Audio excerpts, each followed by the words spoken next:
I have a prayer so powerful that when you say it before sleep, money begins moving towards you before morning. You've begged, you've worked, you've tried, but tonight you will rest, and your word will do the work for you. Say this prayer with me, and watch how quickly unexpected money arrives. In this message, I will give you the exact prayer that awakens wealth while you sleep. You'll learn why night is the most powerful hour for your subconscious, why most people waste that hour in fear, and how you can replace fear with truth and watch money appear in surprising ways. This is not theory, I have proved it, and I will show you how to prove it too. By the end, you will not just know the prayer, you will believe it, and you will feel the shift as you speak it. You may have worked long days, and still money slips through your fingers. You may have prayed vague prayers, and still nothing seemed to change. You may even think wealth belongs to others but not to you. But I tell you, that is the great deception. The truth is this: your word is your wand, and what you speak before sleep writes the script of your tomorrow. If you fall asleep repeating fear, you will wake up to more fear. But if you fall asleep with the right prayer on your tongue, you will wake up to money, to ease, to supply. This is not superstition, it is law, and tonight, you will prove it. In this video, I will give you one prayer to say before sleep. Not 10, not 20. One prayer. Simple, clear, and unstoppable. I will guide you through why it works, how it works, and the exact way to say it, so it sinks into your subconscious and begins moving money in your direction overnight. I will tell you stories of those who said it once and saw unexpected money by morning. I will show you how the law of substitution erases fear and replaces it with faith as you rest. And I will leave you with the master affirmation so strong that it cannot fail. Stay with me until the end, for if you dare to speak this prayer tonight, you may wake to a very different tomorrow. Sleep will no longer be wasted, it will be the hour when riches begin their journey to you. Here's something most people completely miss. Your subconscious never closes its eyes. It does not switch off at night. It does not rest the way your body rests. It does not stop listening because you've turned out the light. No, the subconscious keeps recording, keeps absorbing, keeps shaping your tomorrow while you dream. That's why the last words you speak before you sleep are not small. They are the seeds of your future, and the soil of your subconscious, open and unguarded in the night, will take those words and grow them into form. Think about it. When you drift into sleep, your conscious mind grows quiet. The critic, the doubter, the planner, the worrier, all of them slow down and finally dissolve. And what remains? The pure, impressionable, subconscious, like soft earth waiting for a seed. Whatever you drop into it will grow. If you drop fear, you'll wake up to more of what you fear. If you drop complaint, you'll wake up to more lack. But if you drop truth, if you drop gratitude, if you drop faith in supply, you'll wake up to doors opening, to calls coming, to money moving toward you in ways you never saw coming. I've seen this law in action countless times. A woman came to me once and said, "I don't understand why every day I face the same problems with money." I asked her, "What words do you speak before bed?" She laughed and admitted, "I usually go over my bills and whisper to myself, I'll never get ahead." And of course, her subconscious faithful servant that it is, he kept replaying that record all night long. She was literally programming herself for lack in her sleep. I told her to change it. I gave her a simple sentence. God is my unfailing supply. I rest rich and I rise richer. She began saying it every night. At first, she felt silly. But then things began to move. Within weeks, unexpected money arrived. Debts were cleared. A new opportunity came. She hadn't worked harder. She hadn't done anything new. She had simply given her subconscious a new instruction at the doorway of sleep, and the law did the rest. So I ask you, what are you whispering to yourself before you drift off? Are you sowing weeds or wheat?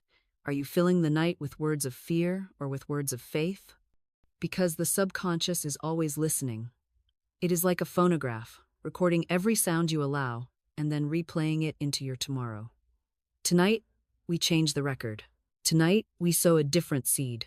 Say this with me now, even as your body begins to soften and your breath slows. My subconscious is rich. My mind is fertile ground. I plant words of wealth tonight, and I will wake to harvest tomorrow. Again, my subconscious is rich. My mind is fertile ground. I plant words of wealth tonight, and I will wake to harvest tomorrow. Now the Ribolde. This is how you begin. Not by more effort, but by more awareness. Not by more hours in the day, but by mastering the hour of the night. For the subconscious never sleeps. It will work whether you give it weeds or flowers. And from tonight on, you'll choose the flowers. You'll plant wealth, you'll declare supply. You'll let the law carry those words through the night until they appear in your morning. What I'm about to tell you may sound simple, but it explains why so many struggle year after year and never seem to break free from lack. It is because fear always tries to speak the last word at night. You may begin the day in hope, you may even speak faith in the morning, but when the darkness falls and silence surrounds you, fear comes creeping in like a thief, whispering its lies into the quiet corridors of your mind. It says, "What if the money doesn't come? What if tomorrow brings another bill you cannot pay? What if you lose what little you have?" And if you allow those words to linger, if you let those phrases be the last imprint upon your subconscious before you sleep, then you have sown fear as your final seed. And fear, being inverted faith, will bloom into the very thing you dread. For the law of the subconscious is impartial. It multiplies whatever it is given, whether faith or fear, truth or lie, blessing or curse. Do you see why this is so dangerous? The night is the most powerful hour because the subconscious is wide open, undefended, hungry to receive instruction. If fear's voice is the last one it hears, then fear becomes the program, fear becomes the order, fear becomes the decree that the subconscious carries out. And so you wake to more lack, more bills, more pressure, and you wonder why. It is because fear spoke the final word. But I tell you this, you are not required to give fear that power. You can strip it of its crown, you can silence it with truth, you can replace it with faith. And when faith is the final word, faith writes tomorrow in gold. Let me give you a story. A woman came to me trembling, afraid she would lose everything. Every night, as she tried to sleep, she repeated to herself, "I can't afford this. I'm going to fail. I'll end up in the poorhouse." And as surely as she repeated it, her world collapsed around her. She was rehearsing her ruin, and the law gave her exactly what she rehearsed. I told her, "Stop giving fear the last word. Speak truth instead. Say before sleep, 'God is my supply. I am safe. I am rich now.'" At first she resisted. The fear seemed louder, heavier, more convincing. But she persisted. Night after night, she spoke the prayer of faith, and slowly her days began to shift. Money arrived in unexpected channels. Opportunities reopened. Peace replaced the trembling. Why? Because she stopped letting fear close her night and began letting faith open her morning. So tonight, I say to you, do not let fear speak the last word. Do not let worry write your script. Do not let lack echo through your mind as you drift off. Instead, choose your final word. Choose wealth. Choose faith. Choose truth. And speak it boldly, even if fear tries to shout. For the last voice your subconscious hears is the one it obeys. Say this with me now, with a firmness that leaves no room for doubt. Fear has no final word in my life. Faith speaks last. God is my supply. I rest in riches. I rise in riches. Again, slower this time. Faith speaks last. God is my supply. I rest in riches. I rise in riches. And once more, like a seal pressed into wax, I rest in riches. I rise in riches. Let these be the words your subconscious carries tonight. Let them drown out the whispers of fear. Let them be the final vibration you release before sleep takes you. For what speaks last rules tomorrow and tonight, faith speaks last. Here is something most people never grasp, and yet it is the very heart of this message. Rest is not idleness, rest is creation. The world has trained you to think that only action counts, that only work produces, that only effort provides. But the spiritual law declares otherwise. In the unseen realm, rest is as powerful as action, silence is as potent as speech, stillness is as commanding as movement. Why? Because when you rest in faith, you release the word into the fertile ground of the subconscious, and there it multiplies without obstruction. You do not need to watch it, you do not need to push it, you do not need to monitor its progress. You simply let it work. Just as the farmer sows his seed and sleeps, knowing the soil will do what it was made to do, so must you sow your prayer before sleep and trust that the law will bring it forth. That is why I say to you, when you lie down at night, you are not escaping life, you are creating it. Sleep is not retreat, it is rehearsal. The words you speak before your eyelids close become the script your subconscious rehearses all night long. And when you wake, the stage is already set according to that rehearsal. If you rehearse fear, lack, and failure, then your tomorrow must echo those notes. But if you rehearse faith, wealth, and thanksgiving, then your tomorrow must deliver that performance. For the subconscious is not a judge, it is a servant. It takes whatever it is fed, and it multiplies it faithfully. There was once a man who lived in constant worry. Each night before bed he would mutter, "I'll never get ahead, it's hopeless." He thought these were harmless complaints, but the subconscious is never careless. It took those words, repeated night after night, and built his world upon them. He woke each morning to the same lack, the same closed doors, the same weary struggle. But then he learned the law. He learned to rest in creation instead of collapse in fear.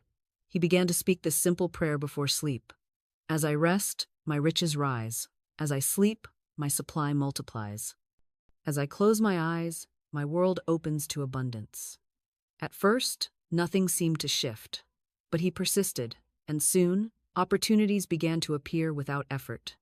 Letters of payment arrived. Friends brought him gifts. A new channel of income opened in ways he had never imagined. What had changed? Not his labor, not his hours, not his effort. His rest had changed, his prayer had changed. His subconscious had been given a new script, and it faithfully played it out in the theater of his life. So now, I give you the same key. Tonight, do not close your eyes with dread. Do not let the day end in complaint. End it in creation. End it in faith. End it with a prayer so simple, yet so certain, that your subconscious cannot resist it. Say with me now, as I rest, my riches rise. Again, as I rest, my riches rise. Let it be the song of your breathing. As I rest, my riches rise. And as you drift, let your body remember this truth. Your richest hours are not those spent in toil, but those spent in trust. Your greatest work is not done in struggle, but in surrender. Your supply does not come by racing hands, but by restful faith. Tonight, let your rest be your creation, let your sleep be your seed, and let your tomorrow be the harvest. Here's something most people overlook, and because they overlook it, they wander through life powerless, tossed about by appearances, waiting for luck, praying without conviction, and wondering why nothing ever changes. They do not understand that their word is their wand. Every word you speak is a command. Every phrase you release is a decree. Every sentence you allow to pass your lips is shaping the unseen substance of your life. Words are not idle sounds. Words are forces. They are vibrations. They carry weight, they carve grooves into the subconscious, and they call forth conditions to match themselves. That is why the scripture declares, "Death and life are in the power of the tongue." It is not a figure of speech, it is literal. Your tongue is the instrument of creation. Your word is the wand that directs the invisible into visible form. I have seen this law proved so often that I no longer question it. A woman once came to me with only $8 in her purse. By every appearance, she was destitute, pressed down, finished. But she dared to believe the truth of the word. She lifted her voice and declared, "God is my unfailing supply. Large sums of money come to me quickly, under grace, in perfect ways." She repeated it, not in begging, not in fear, but in certainty, as though she were giving orders to the universe. Within days, money began to flow toward her from channels she had never considered. Gifts arrived, a debt was forgiven, an unexpected payment came. She did not earn it, she did not chase it. She did not strain for it, she spoke it, she commanded it, and the law obeyed. Her word had become her wand, and with it, she shaped her demonstration. But I have also seen the opposite. I have seen those who speak carelessly, who throw words into the air as though they were empty, and then wonder why their lives are heavy with lack. A man once joked every evening, "I'll probably end up broke." He thought he was being clever, but the subconscious has no sense of humor. It records literally. It does not edit or interpret. It does not laugh with you. It takes the word at face value and sets about to make it true. And sure enough, within a short time, the man's business faltered. His funds slipped away, and his careless jest became his reality. He had wielded his wand without awareness, and it struck him down instead of lifting him up. So I tell you now, be deliberate. Do not speak of poverty. Do not rehearse lack. Do not affirm what you do not want. For every word is a seed, and every seed must bear fruit. Speak only what you desire. Speak wealth, speak health, speak joy, speak abundance, and watch as those words, like obedient servants, gather substance around themselves until they become your lived experience. Let's do it now together. Say this with me not weakly, but as one who knows their authority. My word is my wand. I speak wealth, and wealth appears. Again, slowly. My word is my wand. I speak wealth, and wealth appears. Once more, with certainty. My word is my wand. I speak wealth, and wealth appears. Let that rhythm settle in you. Feel the power of it, for you are not waiting on money to find you, you are commanding it by the word you speak. And as you drift into sleep tonight, remember this. Your mouth is not small. Your words are not idle. You are wielding the most powerful instrument in the universe. And when you use it with faith, with gratitude, with clarity, the invisible world bends to your decree. Your word is your wand, and tonight you will use it to write wealth into your tomorrow. What I am about to reveal may seem small, but it is the dividing line between those who dream of wealth and those who actually demonstrate it. It is the difference between silent wishing and spoken command. It is the reason why some whisper their desires in thought and never see results, while others lift their voice and call riches forth as though they were already in hand. And the truth is this: words must be spoken aloud. The subconscious is moved most deeply, not by thought alone, but by sound. Thought is vapor, but spoken word is vibration. Sound carries weight. It travels through the air, it stirs the body, it strikes the ear, it etches itself into the hidden mind with force. A word thought may pass like a shadow, but a word spoken rings like a bell in the empty halls of the subconscious, and the echo cannot be ignored. This is why I teach my students to say their affirmations aloud, not merely to think them. Your thoughts come and go 100 at a time, and the subconscious cannot always tell which ones to seize upon. But when you speak, you mark that thought with authority. You give it volume. You breathe life into it. You stamp it with vibration.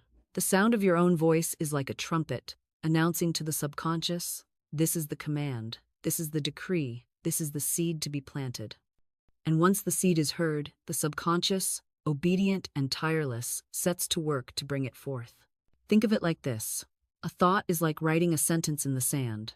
The waves may wash it away before it can be read, but a spoken word is like carving it into stone. It stays, it resonates, it endures. That is why careless words spoken aloud are so dangerous, they have force. But the same is true of words spoken with faith, they have power. And power spoken aloud multiplies as it moves. I recall a woman who used to only think her prayers. She would lie silently in bed, repeating affirmations in her mind, but with little change in her affairs. When she came to me, I told her, don't just think it, speak it. Let the walls hear it. Let your own ears hear it. Let your body vibrate with the sound of it. She obeyed. She began to speak aloud before sleep. God is my unfailing supply. Large sums of money come to me quickly and easily, under grace, in perfect ways. At first, she felt strange, almost embarrassed, alone in her room speaking aloud. But within days, she felt stronger. Within weeks, money began to appear through unexpected doors. What had changed? Not her desire, not her need, but her method. She stopped whispering to herself in silence and began declaring her truth aloud. And the law responded. So I say to you tonight, do not just think your prayer, speak it. Do not just hope your supply, declare it. Do not let the last word of the night be a passing thought easily erased. Make it a vibration, a sound, a rhythm that enters the body and the soul, for sound is creation. The universe itself was spoken into being, and God said, let there be light. Not God thought, but God said. And the saying made it so. Now, let us do this together. Lift your voice even softly, but audibly. Say with me, large sums of money come to me quickly, easily, and endlessly, under grace, in perfect ways. Again, let it ring. Large sums of money come to me quickly, easily, and endlessly, under grace, in perfect ways. One more time. Say it like a bell, certain, commanding. Large sums of money come to me quickly, easily, and endlessly, under grace, in perfect ways. Feel the difference? The air around you has changed. Your body vibrates. Your subconscious is listening. You are no longer wishing, you are declaring. You are no longer thinking, you are creating. So never forget this. Silent thoughts may fade, but spoken words remain. And when spoken with faith, they carve a path no circumstance can block. That is why we speak aloud. Because the vibration of the word is the vibration of creation. Here is the mystery that turns lack into plenty and opens the vaults of heaven before a single coin has appeared in your hand. Gratitude before evidence. Most people are willing to give thanks once they see the money, once they hold the check, once the door has opened. But that is not gratitude, that is reaction. That is not faith, that is sight. And the law of prosperity does not wait upon sight. It responds to faith. Faith gives thanks before the harvest is seen, and because it gives thanks, the harvest must appear. The soul that says, "I thank you now," before I see it, is the soul that demonstrates. For thanksgiving is proof that you already believe it is done. Thanksgiving is the vibration that tells the subconscious, this is not a hope, this is not a wish, this is not a maybe, this is already mine. Let me tell you why this matters so much at the edge of sleep. When you drift into slumber with gratitude on your tongue, you hand your subconscious the signal of completion. You tell it, this has already been received. And the subconscious, faithful servant that it is, works all night long to make that statement true. But if you fall asleep rehearsing the absence, saying, I hope tomorrow is better, I wish I had more, I don't know how it will come, you give the subconscious a message of delay, of doubt, of distance. And it will dutifully play out the delay in your life. The law cannot give you what you thanklessly reject, but it must deliver what you boldly thank God for in advance. I remember a student who longed for money but could not seem to draw it in. She affirmed often, but still worried. She prayed daily, but still doubted. Finally, I told her, you are asking as though it were far away. Begin to thank God as though it were already here. She obeyed. That night, she said before bed, I give thanks for the large sums of money now in my hands. I give thanks for the perfect supply that surrounds me. She said it with feeling, though her pockets were empty. The next day, a letter arrived with unexpected funds. And after that, more gifts, more opportunities. She laughed and said, it was as if the heavens were waiting for my thanks before they opened.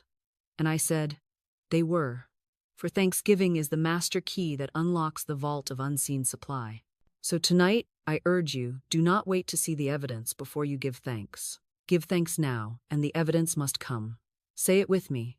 I give thanks for my supply, now made visible. Again, slowly, deliberately.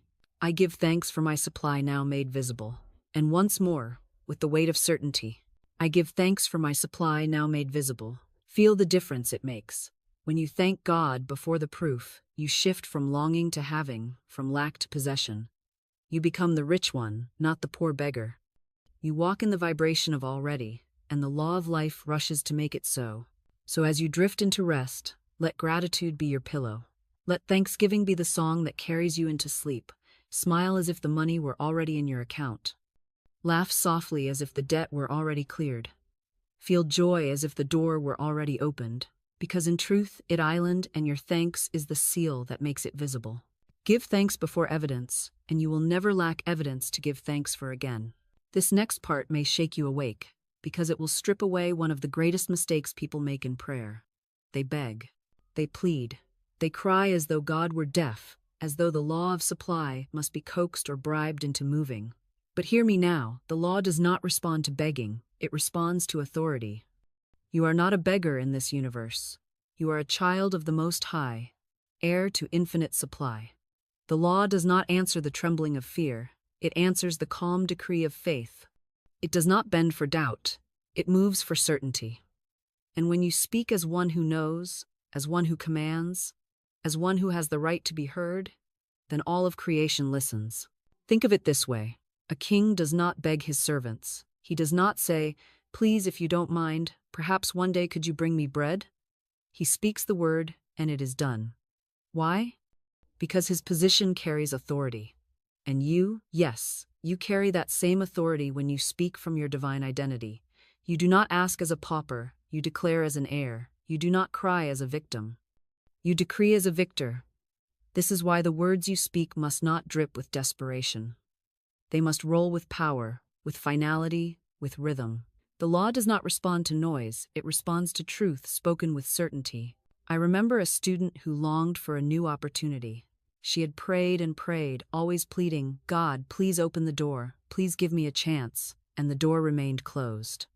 Finally, I told her, "Stop begging, speak with authority. Say, 'Behold, I have set before me the open door of destiny, and no man shall shut it, for it is nailed back.'" She obeyed. She spoke it not timidly, but boldly, as though she already saw the door wide open. Within days, the opportunity appeared. The phone call came. The very position she had dreamed of was handed to her, and she said to me, it was as if the universe was waiting for me to stop asking and start commanding. And I said, it was. For the law responds to authority, and she had finally spoken as one who knew. So I ask you, how are you speaking your prayer? Do you sound like one uncertain, one hoping, one wishing? Or do you sound like one who knows that their word carries weight? Tonight let us shift the tone. Tonight let us speak not as beggars but as commanders, not as the poor but as the rich, not as the lost but as the found. Say this with me now slowly, firmly, with rhythm. I do not beg. I decree. My word is law, and the law responds to me. Again, I do not beg. I decree. My word is law, and the law responds to me. Once more, let it sink into the deepest part of you. I do not beg. I decree. My word is law, and the law responds to me. Feel the shift? That is authority rising in you. That is your true position being reclaimed. You are no longer outside knocking, you are inside commanding. You are no longer hoping to be chosen. You are the one choosing. And the law, impartial and faithful, must obey the voice of faith spoken with authority. So never again fall asleep with a whimper. Fall asleep with a decree. Fall asleep not asking for supply, but commanding it into form. For the law is not moved by desperation, it is moved by dominion. And tonight, you speak as one who reigns. Now, we arrive at the heart of this entire message, the one prayer, simple yet unstoppable, that turns the night into your workshop of wealth. All else has been preparation. All else has been foundation. This is the keystone, the living word that carries within it every law of supply, every principle of prosperity, every rhythm of faith. And it is not long, it is not complicated, it is not wrapped in difficult words, it is clear, it is direct, it is potent, and it is this. I give thanks that large sums of money come to me while I sleep, under grace, in perfect ways. Say it slowly, let each syllable ring like a bell. I give thanks, gratitude, the key that opens every vault. That large sums of money, not pennies, not scraps, not leftovers, but large sums, abundance, overflow, come to me. They do not run from you, they do not hide from you, they come to you directly, freely, faithfully, while I sleep. You are not straining, you are not laboring, you are not calculating, your wealth is arriving even as you rest. Under grace, no crooked channels, no heavy burdens, no bitter aftertaste, only good, pure, and perfect. In perfect ways, at the right hour, through the right people, by the right doors, without delay, without harm, without confusion. This is the prayer. This is the decree. This is the sentence that seals the night with wealth and fills your morning with demonstration.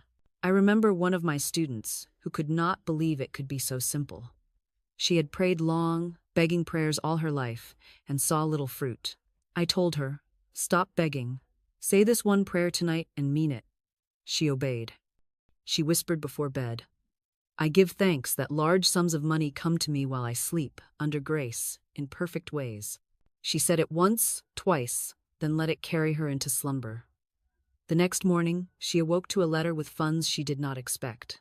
Not enormous, but undeniable. She laughed and said, it came while I was sleeping, and I told her, yes, it always does. For the prayer works not because of effort, but because of law. Do you see? You have been taught that wealth requires constant struggle, endless calculation, painful effort.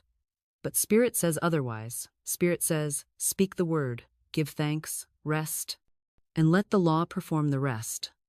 That is why this prayer is so powerful. It gathers the essence of faith, thanksgiving, grace, and rest into one rhythm. And the subconscious, receiving it at the edge of sleep, cannot help but obey. So now, say it with me.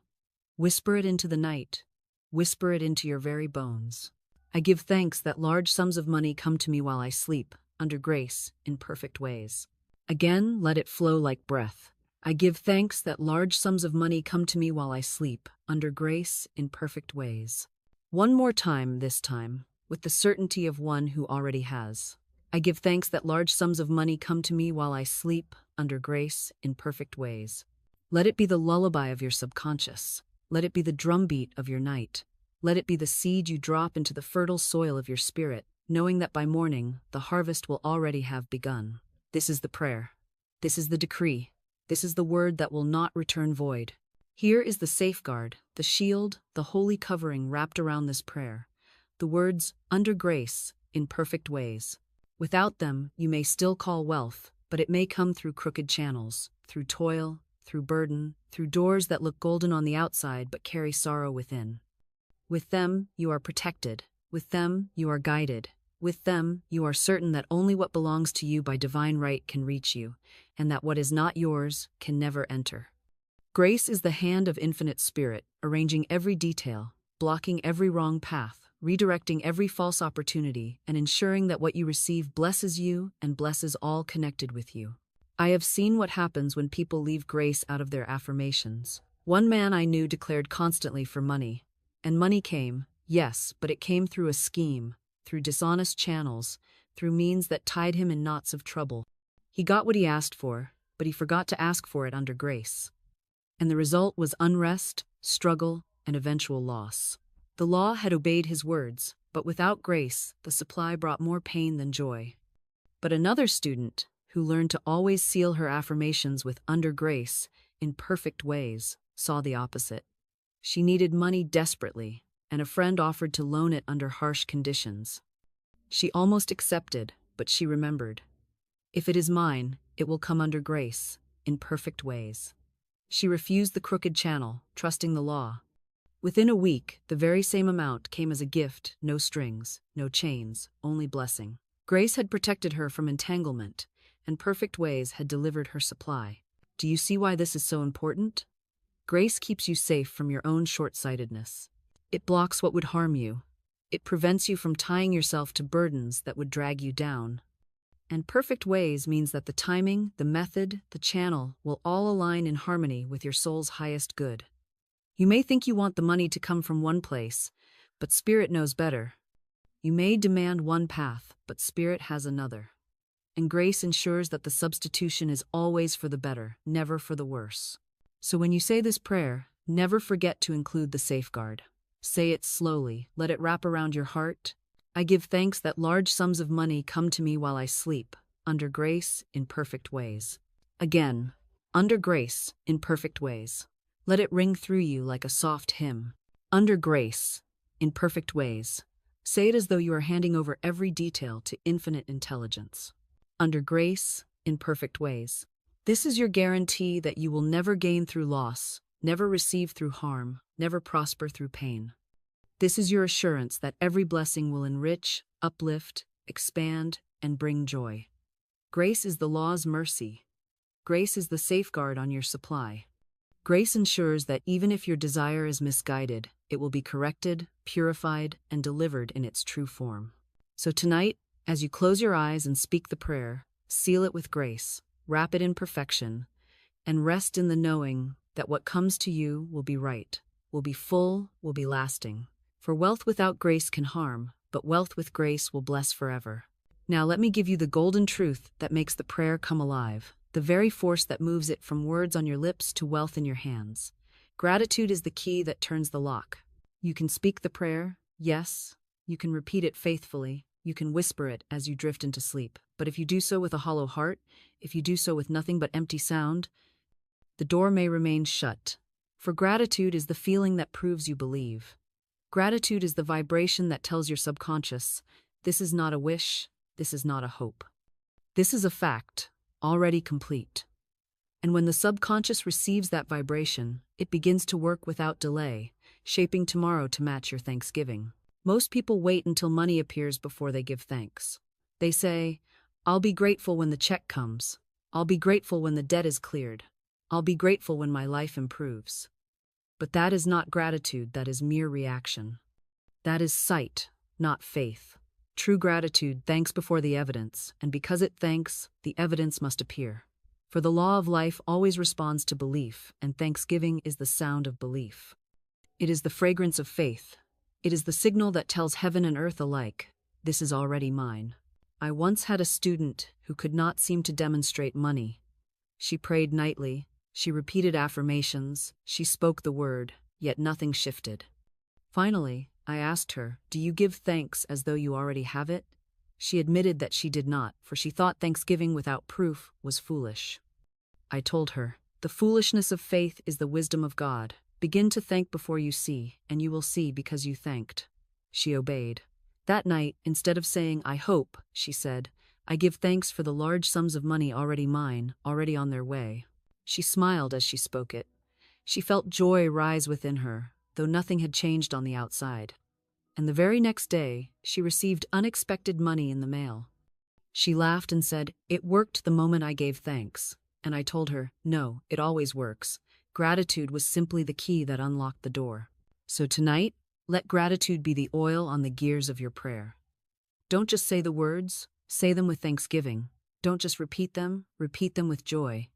Don't just whisper them with a smile, with the deep feeling that it is already done. For gratitude is not only polite, it is powerful. Gratitude multiplies. Gratitude attracts.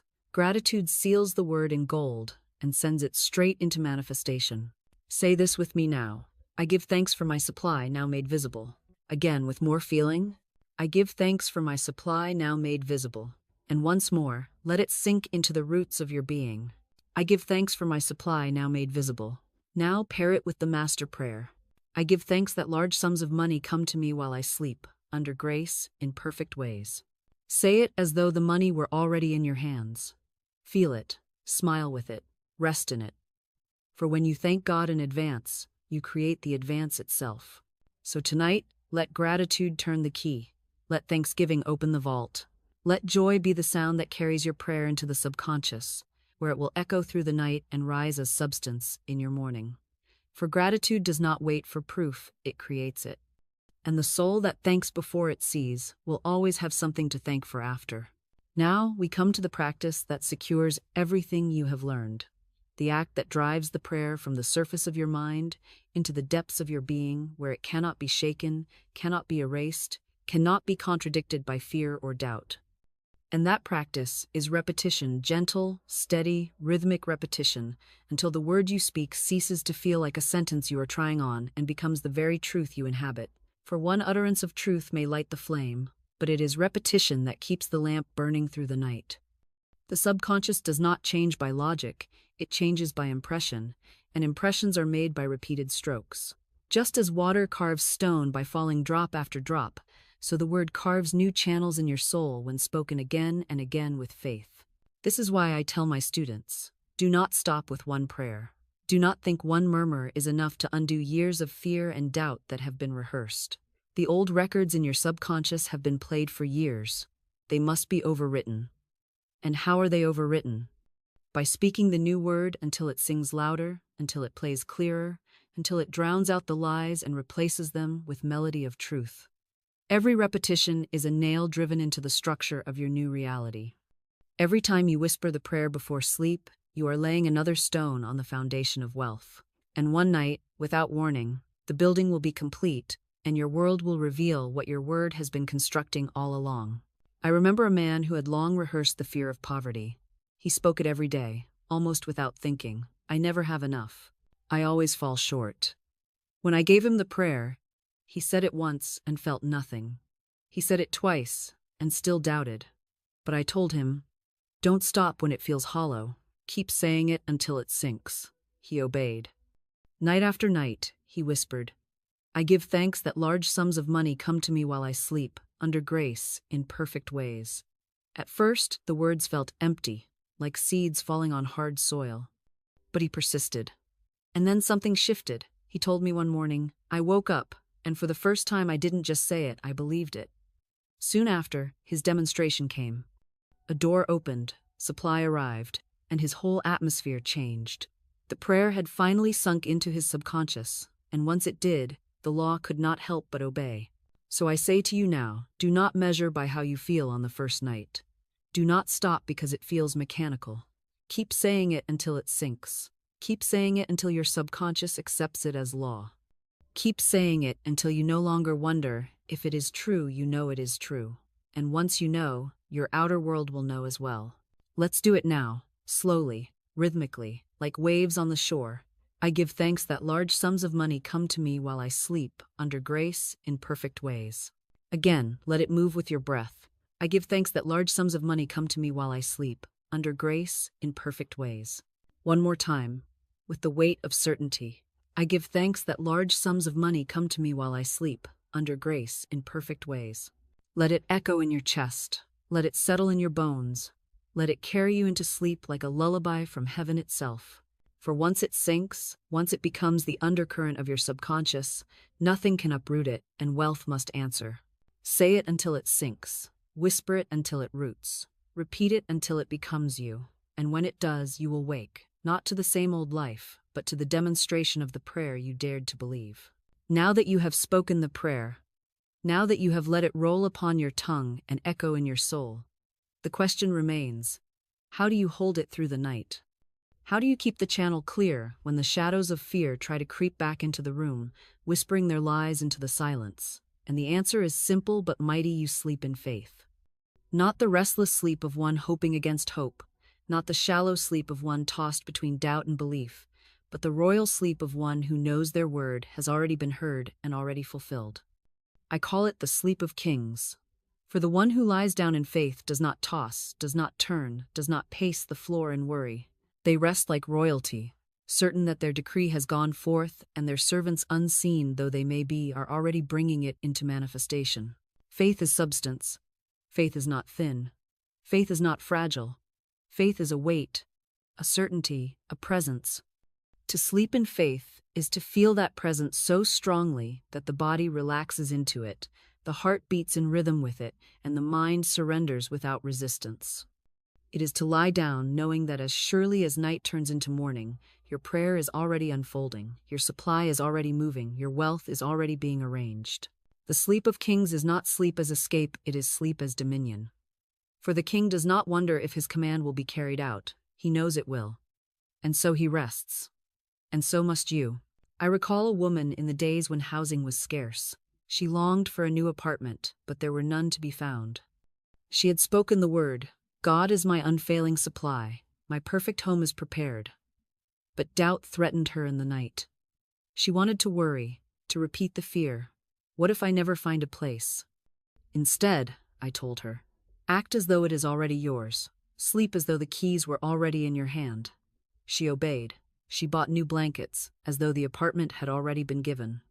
She prepared in faith, not in fear, and within days the perfect apartment opened to her, exactly as she had envisioned. Why? Because she slept like a queen, not a beggar. She rested in faith, not in anxiety. She carried herself as one who already had. So tonight, you must do the same. Do not let fear steal your pillow. Do not let doubt keep watch at your door. Lie down like royalty, your word already spoken, your supply already dispatched, your wealth already yours. Close your eyes with this thought. It is done. I am rich now. My prayer is fulfilled. I rest in faith. Say this with me, as you let your body sink deeper into stillness. I rest in faith. I sleep in assurance. My word is fulfilled as I dream. Again, slowly. I rest in faith. I sleep in assurance. My word is fulfilled as I dream. And once more, like a crown upon your head, I rest in faith. I sleep in assurance. My word is fulfilled as I dream. Thank you. This is the sleep of kings. This is the rest of queens. This is the posture of those who reign in spirit. And when you sleep this way, your subconscious does not replay fear, it multiplies faith. It carries the vibration of certainty through the night, and it manifests accordingly in the morning. So tonight, do not fall asleep as one begging for change. Fall asleep as one who reigns. Fall asleep in faith, and you will wake in demonstration. There is something you must see clearly now, for if you miss it, you will wonder why your prayer seems slow, why your word seems weak, why your demonstration feels delayed. And it is this. Fear is simply faith turned upside down. Fear is not nothing. Fear is not harmless. Fear is not the absence of belief. Fear is belief misdirected, power twisted, imagination used against you instead of for you. Fear is the counterfeit of fortune. It looks like faith, it feels like faith, it works like faith, but it produces the very thing you do not want. When you lie down at night rehearsing the worst, you are planting seeds in the same fertile soil of the subconscious, and because the soil makes no judgment, those seeds must sprout. That is why fear is so dangerous. It is creative. It is not idle. It is not passive. It is not silent. It creates lack. It attracts trouble. It rehearses ruin, and then it multiplies them with precision. Think of the one who builds a rainy day fund, not from wisdom but from dread. He thinks he is preparing against misfortune, but in truth, he is inviting the misfortune he fears, because he is rehearsing it night after night, planning for it, expecting it. Or think of the woman who says every evening, "I hope I don't lose my job. I hope tomorrow isn't worse." She may think she is only worrying, but in truth, she is affirming. She is giving her subconscious a command: bring me the loss I fear, multiply the trouble I expect. And the subconscious, faithful servant though it is, obeys without question. This is why Jesus asked, "Why are ye fearful, O ye of little faith?" For fear is faith in the wrong direction, and it always brings its own harvest. But here is the good news: just as quickly as fear sows ruin, faith sows riches. Just as fear rehearses loss, faith rehearses gain. Just as fear multiplies lack, faith multiplies supply. You do not need to fight fear. You need only to replace it.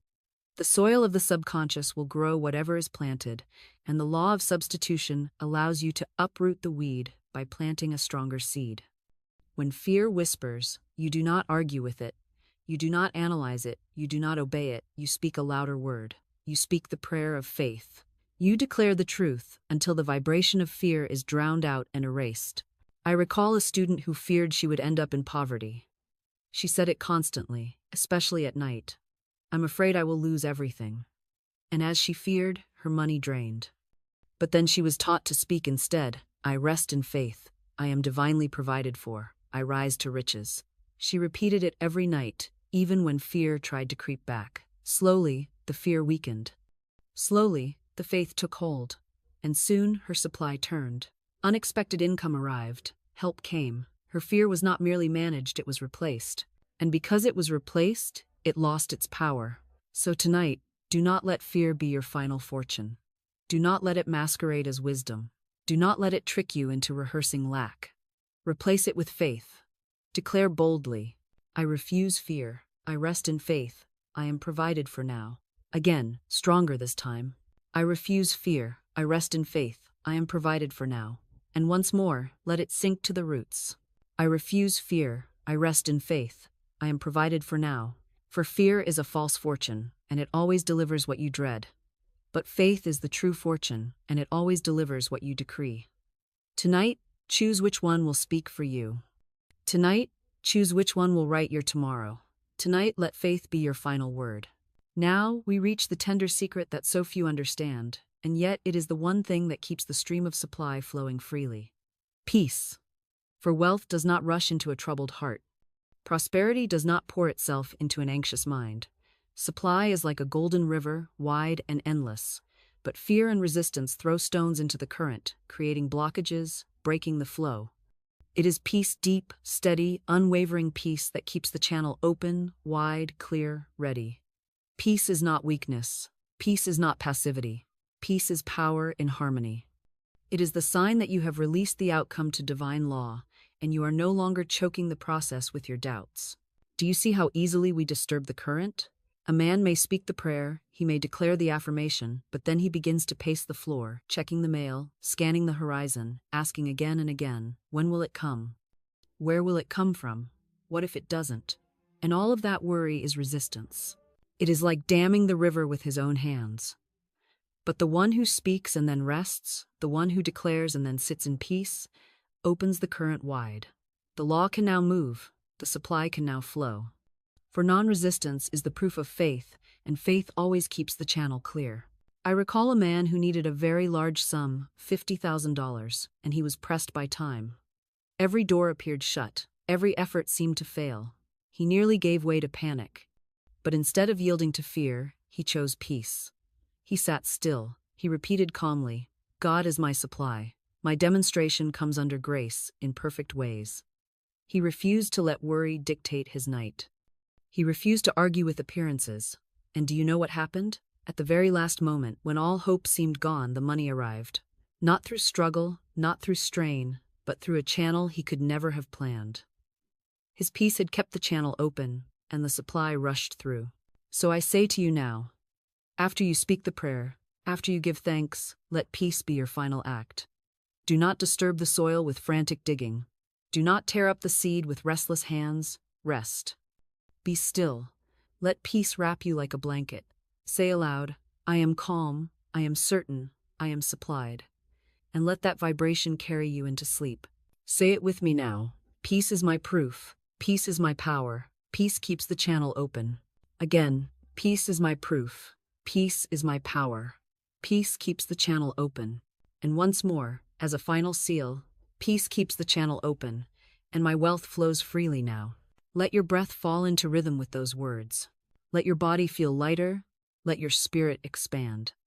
For peace is not the absence of power, it is the evidence that the power is working without interference. Peace is the law's invitation. Peace is your declaration of trust. And when you sleep in peace, the channel is open and supply flows unhindered. So tonight, do not fight appearances. Do not argue with delay. Do not force results. Rest in peace, sleep in peace. For peace keeps the channel open, and your prayer will not fail. Now we come to the morning. The hour when the invisible begins to take shape in the visible. The moment when the seed you sowed in the night begins to push against the surface of your life. And here, beloved, is where many stumble. They pray with faith at night, but they rise with doubt in the morning. They plant the seed in the soil of the subconscious, then at dawn they dig it up to see if it has grown. They fall asleep speaking wealth, but they wake rehearsing lack. And so they undo with their words of morning what they established with their words of night. Do not make that mistake. For the law is swift to obey, but it is also swift to mirror the vibration you carry into your waking hours. If you wake expecting good, you will see good. If you wake expecting lack, lack will find you. So when you open your eyes at dawn, open them as one who knows that the prayer has already worked, that the law has already moved, that the supply has already begun to flow. Rise with expectancy, not hesitation. Rise as one who has already received. Just as surely as the farmer rises expecting his fields to bloom after rain, so must you rise expecting money, opportunity, favor, and supply to show themselves. This expectancy is not arrogance, it is alignment. It is faith carried from night into morning. I recall a student who spoke the prayer faithfully, but complained the moment she awoke. She said, every day feels the same, nothing ever changes. And of course, her days reflected her expectation unchanged, uneventful, stagnant. I told her, stop rising in complaint, start rising in expectancy. Say the moment you wake, this is the day my supply appears. She obeyed. Each morning she declared it, even when she felt nothing. And soon her mornings changed. A gift appeared on her doorstep. A friend called with unexpected money. Small things became larger things, and her life shifted. Why? Because she rose in expectancy instead of lack. So tomorrow morning, when your eyes open, let your first thought be faith. Let your first word be truth. Let your first vibration be expectancy. Do not reach for the worry. Do not rehearse the same old problem. Say instead, this is the day my supply appears. Say it again, firmly, with conviction. This is the day my supply appears. And once more, sealing it as the tone of your day. This is the day my supply appears. Let that phrase ring through your mind as you rise. Let it guide your steps as you move through the morning. Let it color every interaction, every thought, every glance. For expectancy is the magnet that pulls your demonstration into form. When you rise expecting, you are no longer waiting, you are receiving. You are no longer doubting, you are aligning. And when you live in that alignment, wealth cannot help but find you. So rise tomorrow as one already answered. Rise tomorrow as one already rich. Rise tomorrow as one expecting, not questioning. For the law always mirrors what you hold, and the morning belongs to the one who rises expecting. Now we arrive at the final movement of this great symphony of prayer, the note that swells and multiplies everything you have spoken, dreamed, and believed, thanksgiving. For gratitude does not only unlock supply, it magnifies it. It takes the small and makes it large, the little and makes it overflow, the first token and turns it into an avalanche. Gratitude is multiplication in motion. When you wake and see even the smallest sign of your prayer's fulfillment, an unexpected coin on the ground, a kind word, a small gift, a tiny shift in your circumstances, do not dismiss it. Do not say, "Oh, that is nothing." Say instead, "This is my demonstration beginning, and I give thanks for it now." For what you thank multiplies, and what you scorn withers. So many rise in the morning and overlook the blessing in their hands. They say, "This is too small, this is not enough," and so it shrinks. But the one who blesses the little, who praises the beginning, who gives thanks for the first fruits, will see those fruits grow into harvest. This is why Jesus gave thanks before the loaves multiplied. He did not wait to see the thousands fed. He thanked while holding the little. And because he thanked, the little became plenty. Gratitude magnified supply. And the same law works for you. I recall a student who once received a single dollar as a gift. She laughed and said, "How can this help me? It is so little." I corrected her. "Never despise the day of small beginnings. Thank God for that dollar, and more will come." She obeyed. She gave thanks for it as though it were a fortune. And within days, more money began to appear. Friends offered her help. A forgotten debt was repaid. Opportunities opened. That single dollar was the seed, and her thanksgiving watered it until it blossomed into plenty. So tomorrow morning when you rise, do not look for evidence with a cold eye. Look with the eye of gratitude. If you see even a whisper of supply, bless it. If you feel even a shift of peace, thank it. If you notice even a small door cracking open, rejoice in it. For gratitude is not blind, it is creative. Gratitude takes what you thank for and stretches it, expands it, multiplies it, until it fills your hands, your home, your life. Say this with me now. I give thanks, and my supply multiplies. Again, slowly. I give thanks, and my supply multiplies. Once more, with joy. I give thanks, and my supply multiplies. And let us seal it with the master prayer, alive now with thanksgiving. I give thanks that large sums of money come to me while I sleep, under grace, in perfect ways. Say it as though you were already counting the bills, already depositing the check, already walking in the overflow. Smile as you say it. Feel the richness in your bones. Let thanksgiving rise like incense from your heart. For the one who thanks in advance always lives in abundance. So remember this. Prayer begins the work, faith sustains it, peace protects it, but gratitude multiplies it. Gratitude is the magnet for with thanksgiving, every door opens wider, every channel flows stronger, every blessing grows richer.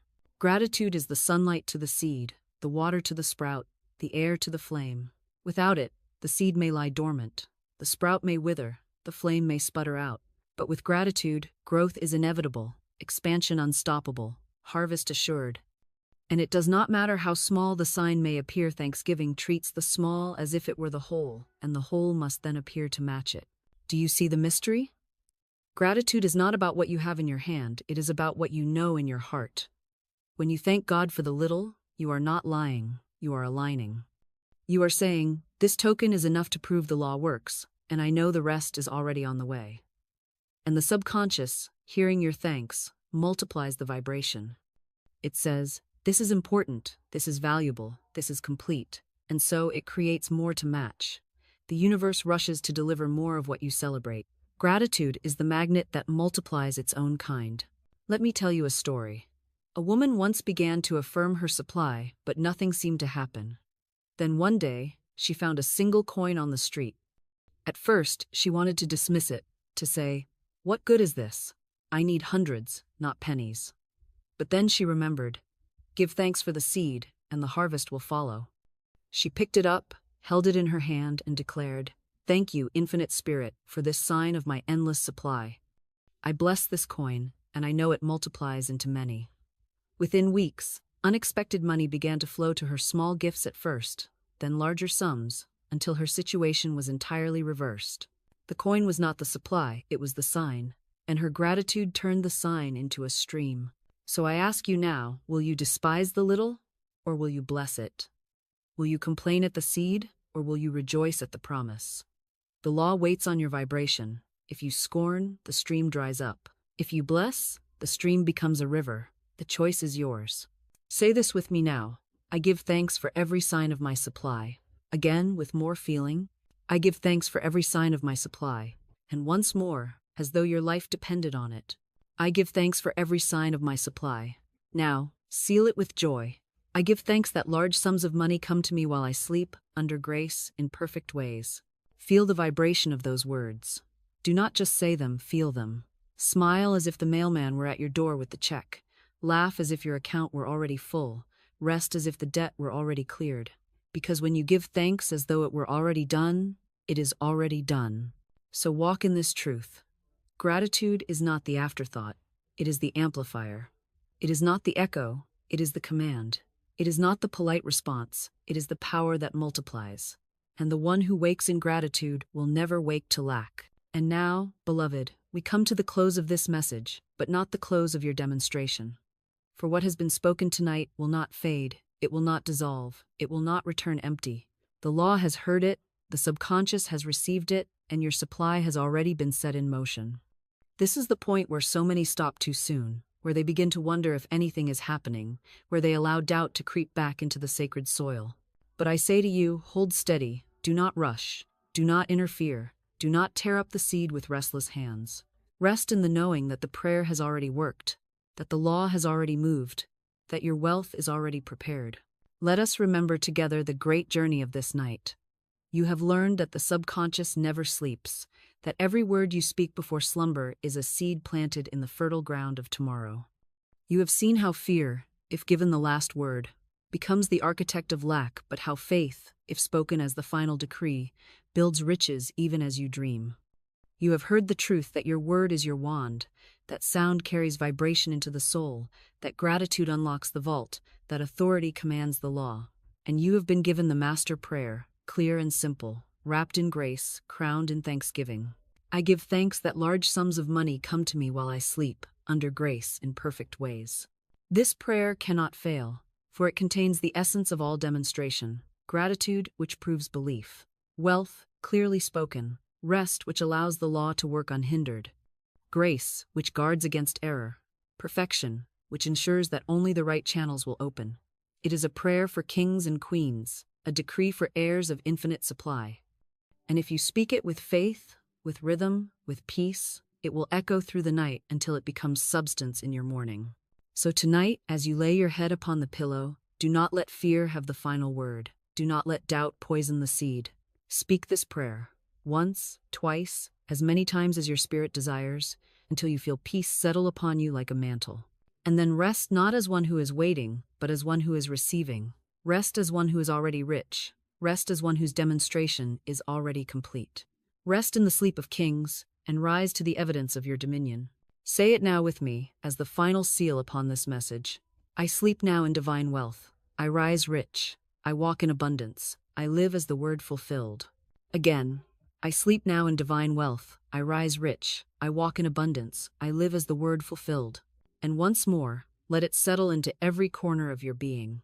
I sleep now in divine wealth. I rise rich. I walk in abundance. I live as the word fulfilled. Yes, it is done. Yes, it is certain. Yes, it is yours. And before I release you into rest, let me open the door to your next revelation. For you have spoken the prayer for money, and you will see the supply. But did you know there is also a single sentence that restores health and strength as you sleep? The same law that multiplies wealth can also renew the body, dissolve pain, and fill you with energy by morning. If you dare to believe, then click now to hear my next message. Say this one sentence before sleep. Wake up with healing and strength. For the law is one, and it works the same for riches, for health, for love, for every desire. And tonight you have proved it. So rest, beloved. Rest rich, rest safe, rest fulfilled.